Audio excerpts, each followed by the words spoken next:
আরে বাবা, এই তো বাসের ব্রিজ ভেঙে যাবে না তো? বাসের ব্রিজ কিন্তু ভেঙে গেলে আমি কিন্তু পড়ে যাবো, সাথে জানি। আরে বাবা, ক্যামেরা, এ তো আমাদের ক্যামেরা। আমাদের ক্যামেরা পড়ে গেলে ভাই ক্ষতিপূরণ নিতে হবে ভাই। তাদের কত তুই ধর, আমাদের ভাই ভয় লাগছে। যাই হোক, করে চলে ভিডিও করতে ক্যামেরা দিয়ে আজকে। Hello guys, this is my YouTube channel RCB Rider 80। Welcome back to another blog video.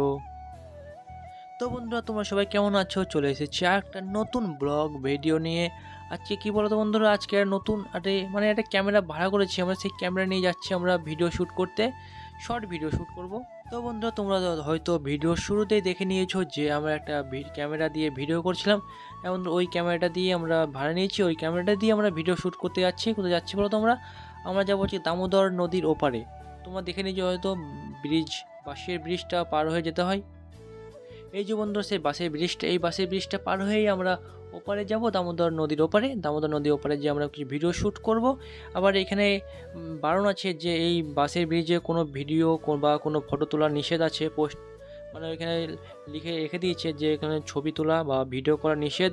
তাও আমরা লুকিয়ে চুরিয়ে কিছু ভিডিও করেছি। তো বন্ধুরা, তোমরা দেখতে পাচ্ছ আমরা চলে এসেছি যেখানে ভিডিও করব, সেই জায়গায় চলে এসেছি। অনেক জায়গা ঘুরলাম, দেখলাম কোন জায়গা ফাঁকা। আর ফাঁকা জায়গা দেখে দাঁড়ালাম, কেননা গাড়ি ঘোড়া চলছে তো, আর লোকালয়ের মাঝখানে। এবার যেখানে ফাঁকা জায়গায় আমরা দাঁড়ালাম ভিডিও করার জন্য। এবার অনেক দিন ইচ্ছা ছিল যে ক্যামেরাটা ভাড়া করে ভিডিও করব, তাই অনেক দিন ধরে টাকা জমিয়ে রেখে দিয়ে এই ক্যামেরাটা ভাড়া করে নিয়ে এসেছি জাস্ট একদিনের জন্য। আজকেই শুধু ভিডিওটা করব, ভিডিওটা করে আবার দিয়ে আসবো ক্যামেরাটা, নাহলে তারপর দিয়ে টাকা নেবে। ওই জন্য আমাদের মধ্যে কেউ খুব ভালো ক্যামেরা চালাতে পারে না, শুধুমাত্র রনি একটু ভালো পারে ভিডিও করতে বা ফটো তুলতে। আর সুদীপ খুব একটা ভালো পারে না, আমিও তো পারি না।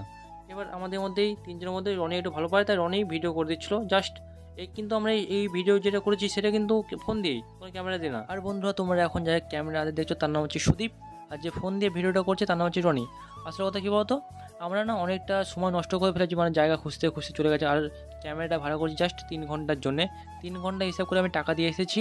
আর ক্যামেরা দেওয়ার সময় বলে দিয়েছিলো যে 3 ঘন্টা বেশি হলে কিন্তু আলাদা ফাইন লাগবে, মানে আলাদা করে টাকা দিতে হবে সেই সময় হিসেব করে। আর ওই জন্য বেশিক্ষণ ভিডিও করতে পারিনি। ভিডিও করার সময় হয়তো পেয়েছিলাম ওই 1-1.5 ঘন্টা। ওই 1-1.5 ঘন্টার মধ্যে আমরা 8-9টা ভিডিও করেছি, শর্ট ভিডিও। তোমরা কিন্তু অবশ্যই দেখবে, কেননা এই প্রথম এক্সপিরিয়েন্স হয়েছে যে আমরা ক্যামেরাতে দিয়ে ভিডিও করেছি। ফার্স্ট টাইম, কিন্তু একদম ফার্স্ট টাইম ক্যামেরা ভাড়া করে ভিডিও করেছি। তোমরা কিন্তু অবশ্যই ভিডিওটা দেখবে, শর্ট ভিডিওগুলো আসবে।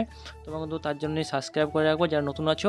আর যারা পুরনো আছো তাদের তো কিছু বলতে হবে, তারা নিশ্চয়ই আশা করি তোমরা সবাই ভিডিওগুলো দেখো, লাইক কমেন্ট আশা করে করবে। আর বন্ধুরা, তোমরা কিন্তু ভিডিওগুলো দেখতে একদমই ভুলবে না, কেন বলো তো? এটাই হতে পারে আমাদের লাস্ট টাইম ক্যামেরাতে ভিডিও শ্যুট করা। আমরা আবার ফোন দিয়ে ভিডিও করবো, যেভাবে আমরা ভিডিও করি, ফোন দিয়ে আমরা ভিডিও করি। আর ফোন দিয়ে আমাদের করতে হয় ভিডিও। একদিনের জন্য নিয়ে এসেছিলাম ভাড়া করে, 8-9টা ভিডিও করেছি। 8-9টা ভিডিও তোমার দেখতে কিন্তু একদমই ভুলবে না। তার তোমার চ্যানেলটা সাবস্ক্রাইব করে রাখবে, একদমই সাবস্ক্রাইব করতে ভুলবে না। তো বন্ধু, আমাদের ভিডিও করা হয়ে গেছে, এখন যাচ্ছি আমরা বাড়ির দিকে। বাড়ি যাবো না, তাকে আগে ক্যামেরা দিয়ে তারপরে আমরা বাড়ি যাবো, নাহলে এবার 3 ঘন্টা পার হয়ে যাবে। বাড়ি গিয়ে তাকে ক্যামেরা দিতে অনেক সময় চলে যাবে, তাই আমরা ক্যামেরা দিয়ে তারপরে আমরা বাড়ি যাবো। আর বন্ধুরা, ভিডিওটা তোমাদের কেমন লাগলো তোমরা কিন্তু কমেন্টে জানিয়ে যাবে যে তোমাদের ভিডিওটা কেমন লেগেছে। দেখা হবে পরে ভিডিওতে, ততক্ষণ টাটা, বাই বাই।